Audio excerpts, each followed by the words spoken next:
घने और हरे भरे जंगल में एक गधा रहता था। वह सिर्फ आम गधा नहीं था, बल्कि जंगल का सबसे माहिर हकीम माना जाता था। जड़ी बूटियों का ऐसा ज्ञान था कि दूर दूर के जानवर उसके पास इलाज की तलाश में आते थे। जंगल के राजा, ताकतवर और घमंडी शेर सिंह को भी उस पर पूरा भरोसा था। एक दिन शेर सिंह अजीब सी मुसीबत में फंस गया। उसके शरीर में ऐसी खुजली हो रही थी कि चैन और सुकून गायब हो गया था। न दिन को आराम, न रात को नींद। आखिरकार उसने अपने भरोसेमंद गधे को बुलाया और राजदार लहजे में अपनी बीमारी का जिक्र किया, मगर साथ ही ये भी कहा कि यह बात किसी को पता नहीं चलनी चाहिए। एक राजा की कमजोरी अगर जंगल में आम हो जाए तो उसकी साख मिट्टी में मिल जाती है। गधे ने वफादारी का वादा किया और तुरंत दवा बनाने में जुट गया।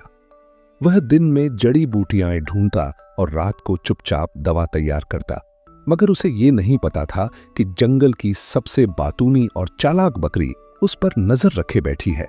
एक रात उसने गधे को जड़ी बूटियां चुनते हुए देख लिया। उसने सवाल भी किया, मगर गधे ने बात को टाल दिया। शक में आकर बकरी ने उसका पीछा किया और आखिरकार शेर सिंह को दवा देते हुए देख लिया। तभी उसके कानों में शेर सिंह की बीमारी का राज पड़ गया। ये खबर जैसे ही बकरी की जुबान पर आई, पूरे जंगल में आग की तरह फैल गई। जानवर हंसने लगे, मजाक उड़ाने लगे। शेर सिंह का घमंड टूटा और गुस्से में वह गधे को बुलाकर डांटने लगा।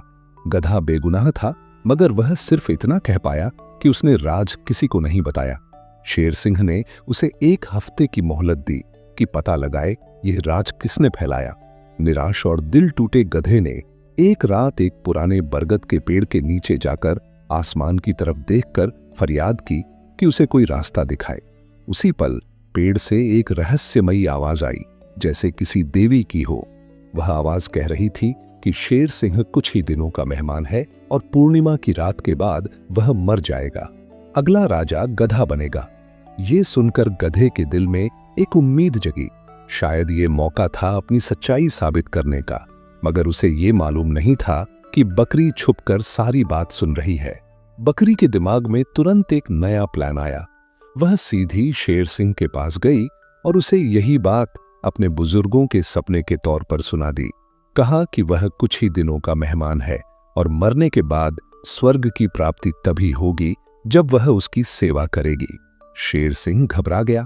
जंगल में अफवाहें दोबारा फैलने लगीं, अब की बार मौत के साए की। बकरी ने यह भी ऐलान कर दिया कि वह अगली रानी बनने वाली है। पूर्णिमा की रात पूरा जंगल शेर सिंह की गुफा के बाहर जमा था। सबकी निगाहें राजा पर थीं, मगर जब सुबह हुई, शेर सिंह न सिर्फ जिंदा बल्कि पहले से भी ज्यादा ताकतवर नजर आया। अब वह भड़का हुआ शेर बन चुका था। उसने बकरी को बुलाया और उससे उसके बुजुर्गों की कही बात का हिसाब मांगा। बकरी घबरा गई और सारा इल्जाम गधे पर डाल दिया। शेर सिंह गधे के पास पहुंचा और सच्चाई जानने की कोशिश की। गधे ने शर्त रखी, पहले यह बताया जाए कि उसके राज की खबर किसने दी।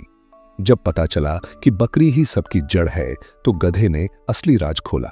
बरगद का पेड़ जादुई नहीं था, बल्कि उसके दोस्त उल्लू की मदद से उसने आवाज निकलवाई थी ताकि असली चोर को बेनकाब किया जा सके। और ये चाल कामयाब रही। बकरी ने लालच में आकर खुद को जाहिर कर दिया। शेर सिंह ने सारे जानवरों को इकट्ठा करके सभा बुलाई। बकरी को कटघरे में लाया गया। उसके खिलाफ फैसले में शेर सिंह ने कहा कि राज उजागर करने वालों और धोखेबाजों को जंगल में जगह नहीं दी जा सकती। बकरी को जंगल से निकाल दिया गया। समय के साथ जंगल में शांति लौट आई। गधे को न सिर्फ शेर सिंह की इज्जत दोबारा मिली, बल्कि पूरे जंगल का सम्मान भी। अब वह सिर्फ एक हकीम नहीं, बल्कि एक वफादार, समझदार और सच्चा दोस्त माना जाता था। और यूं जंगल ने एक और सबक सीखा, जो राज का अमीन हो वही सच्चा साथी होता है, और जो भरोसा तोड़ दे वह तन्हाई का शिकार बन जाता है।